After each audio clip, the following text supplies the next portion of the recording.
The world saw Muhammad Ali as untouchable, golden, a god carved from lightning and pride. But there was one man who looked at that outstretched hand and pulled his own away. Not in a stadium, not in front of cameras, in a quiet hospital corridor where no one was watching, no press, no crowd, just an old man in a white coat and the greatest fighter who ever lived. And the old man said no. Pause. Title card. Hend he hand W. O-U-L-D. Nenti take. It was 1961, a small town in the American South.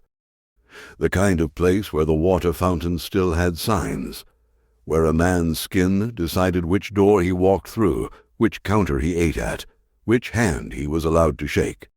Ali wasn't Ali yet. Not to the world. He was Cassius Clay, 19 years old, fast hands and a faster mouth. He'd won gold in Rome the year before, and found out a gold medal didn't change the color of his skin in a country that had already decided what that meant. He was in that town for a charity bout, something small. And that night, after the fight, he wasn't in a locker room full of reporters. He was in a hospital. Not for himself. A boy, 12 years old, a local kid who'd come to watch him fight, had collapsed in the crowd, a weak heart, something no one had known. And in the chaos, the young fighter had done something no one asked him to do. He'd picked the boy up in his own arms and run. Run through the streets. Run past the people who wouldn't look at him. Run all the way to the county hospital with a dying child against his chest and his fists. Those famous, dangerous fists. Useless for the only thing that mattered. He burst through the doors screaming for help. And the man who came to meet him was named Dr. Walter Hone. Walter Hone was 61 years old, a surgeon, a veteran of 2 wars, a man with steady hands and a cold, careful heart. He had spent his whole life in that hospital, in that town, in that world, and that world had taught him exactly one thing about a man like the one standing in his doorway: that he did not belong there. Hone looked at the young fighter, sweat still on him, blood still on his knuckles from the ring, holding a white child in his black arms. And something in the old doctor recoiled. It wasn't reason. It wasn't thought. It was 30 years of a poison he'd never questioned, rising up in him all at once. Put him down, Hone said. Get away from him. The young fighter didn't move. He's dying, he said. His heart. Please. He needs a doctor. Hone stepped forward and took the boy.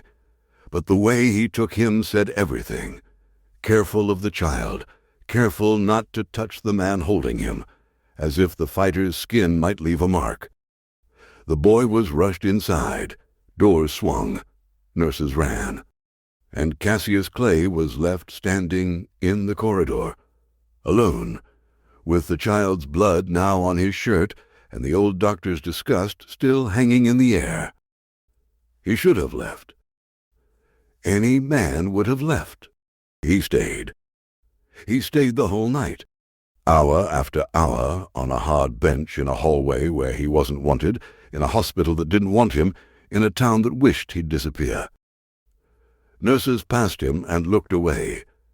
A janitor told him, quietly, not unkindly, that it might be better if he waited outside. He didn't move, because somewhere behind those doors a 12-year-old boy he'd never met was fighting for his life, and the young fighter had decided something in his own heart that had nothing to do with boxing. He would not leave a child to face death among strangers, even if the strangers wished him gone. Inside the operating room, Walter Hone worked. And as he worked, as his steady hands did the thing they'd been trained to do, a nurse said something that lodged in him like a splinter. "That boxer's still out there," she said. "The colored one. He hasn't moved. Won't leave till he knows the boy's all right." Hone said nothing, but his hands, for just a moment, went still, because in 40 years of medicine he had watched a great many people leave, parents who couldn't bear the waiting, friends who slipped away when the fear got too big. He had learned that most love has a limit, a door it will not walk through. And out in his hallway sat a stranger, a young man he had refused to touch, waiting through the night for a child who wasn't his, in a place that had shown him nothing but contempt. The boy lived. Near dawn, the surgery ended. The small heart, repaired, began its steady work again, and Walter Hone walked out of that operating room exhausted, wrung dry, and found the young fighter still there, still waiting, rising to his feet the second the doors opened, fear and hope naked on his face.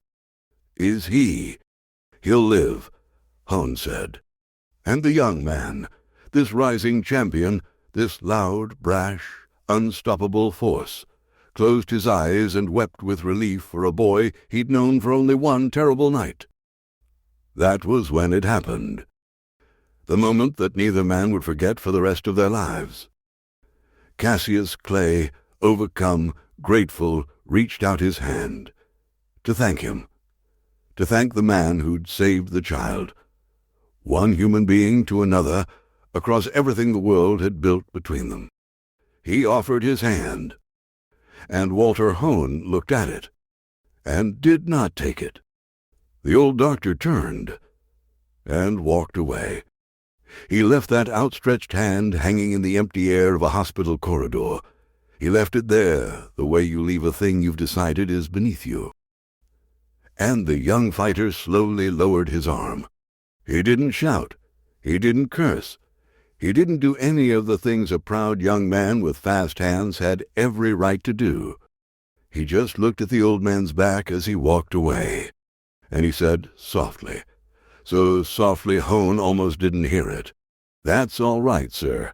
I'll pray for you anyway." Then he left, walked out into the gray morning, blood on his shirt, an unshaken hand at his side, and got on with the business of becoming the most famous man on earth. He would win the heavyweight title. He would change his name. He would stand against a war and lose everything for it and win it all back. He would light a flame in front of 1 billion people with a body that had begun to betray him. He would become Muhammad Ali. And he would never once, in all his interviews, in all his speeches, in all his years, tell the story of the old white doctor who wouldn't shake his hand. He simply carried it and forgot it. But Walter Hone did not forget, because here's the thing about that unshaken hand. It followed the old doctor home. It sat with him at his dinner table. It stood at the foot of his bed at night. 6 words spoken in a hallway by a man he had refused to touch.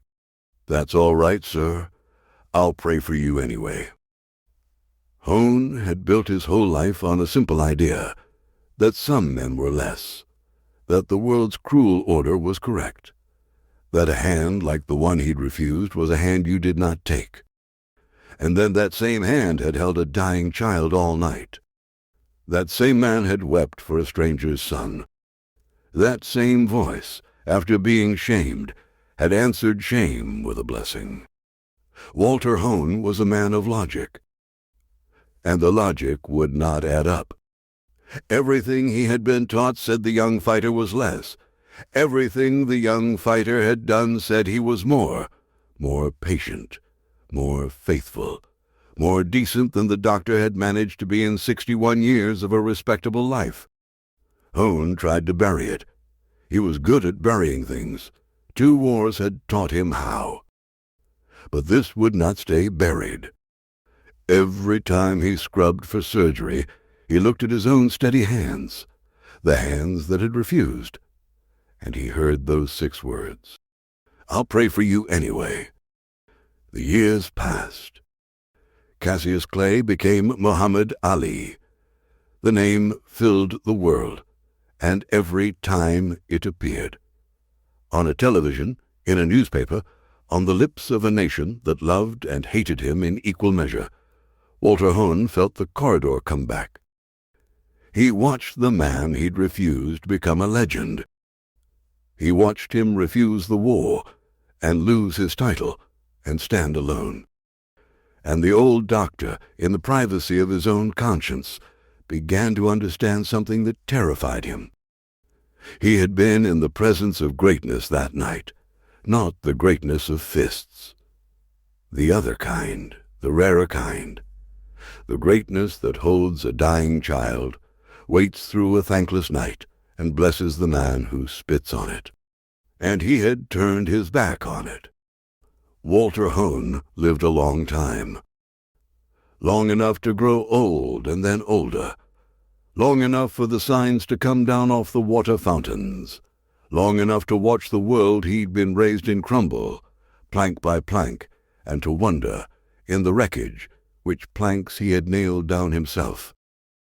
And in his final years, a sick old man now, his own hands beginning to shake, Walter Hone did something he had never done. He picked up a pen, and he wrote a letter to the most famous man on earth. Mr. Ali, you will not remember me. There is no reason you should. In 1961, in a hospital in the South, you carried a dying boy through my doors. You waited all night for a child who was not yours, in a place that treated you like less than a man. And when it was over, you offered me your hand. I did not take it. I have thought about that hand every day for the rest of my life. I was a doctor. I was supposed to be a healer. And that night, the only person in that building who understood what healing meant was the young man I refused to touch. You told me you would pray for me. I believe now that you did, because something got into me that night that I could not get out, a splinter of the truth, and it worked its way toward my heart for 40 years until it finally reached it. I was wrong, not just about you, about everything, about the whole cruel arithmetic I built my life on. The boy you saved grew up. He had children. They have children now. A whole line of living people exist because a man that world told me to despise refused to put a child down. I am an old man. My hands shake now, the way I'm told yours do. 2 broken hands across all these years, still connected by a night neither of us could forget. I have no right to ask you for anything. But if this letter finds you, I would like, before I die, to take that hand, the one I refused. I have been reaching for it for 40 years. Walter. We do not know if Muhammad Ali ever read that letter. By the time it was written, the champion could barely speak. 10,000 letters came to his home, and most were never opened. Most were never read. But that was never really the point. Because the letter was not written to reach Ali. It was written to free Walter Hone. The young fighter had walked out of that corridor and let the insult go in a single breath. He'd carried no poison out of that hospital. He'd forgiven the old doctor before he even reached the door. Ali was never the prisoner. Walter was. That is the thing the world never understood about the men who wouldn't shake Muhammad Ali's hand. They thought they were the ones with power, the ones who could withhold, refuse, turn away. But a refused hand doesn't wound the one who offered it, not if that one has already forgiven. It wounds the one who refused. Ali offered his hand freely and freely let it fall, and walked into history without a backward glance. And Walter Hone spent 40 years reaching for the very thing he'd once thrown away. We think cruelty is strength, that the man who turns away is the powerful one. But Ali knew a deeper thing. The strongest hand in any room is not the one that strikes, or the one that refuses. It is the one that stays open. After it's been shamed, after it's been left hanging, after it's been given every reason in the world to close into a fist. Ali's hand stayed open. That is why it held a dying child. That is why it blessed a man who despised him. And that is why, 40 years later, an old doctor lay dying with one last wish, not to be forgiven, but simply to be allowed, at last, to take it. They remember the titles, the knockouts, the roar in Zaire. But the truest fight Ali ever won was in a hospital corridor at 19, when a proud young man was handed the perfect excuse to hate, and refused to take it. He answered a closed hand with an open one. He answered contempt with a blessing. And somewhere out there, a whole family lives and breathes because on the worst night of a doctor's life, the man that doctor refused to touch would not put a child down. The hand was refused. The blessing was not. And in the end, the greatest fighters don't teach us how to close our fists. They teach us how to keep our hands open, even when the whole world tells us to pull away. Ali knew that. Walter learned it. 40 years too late, and just barely, mercifully, in time.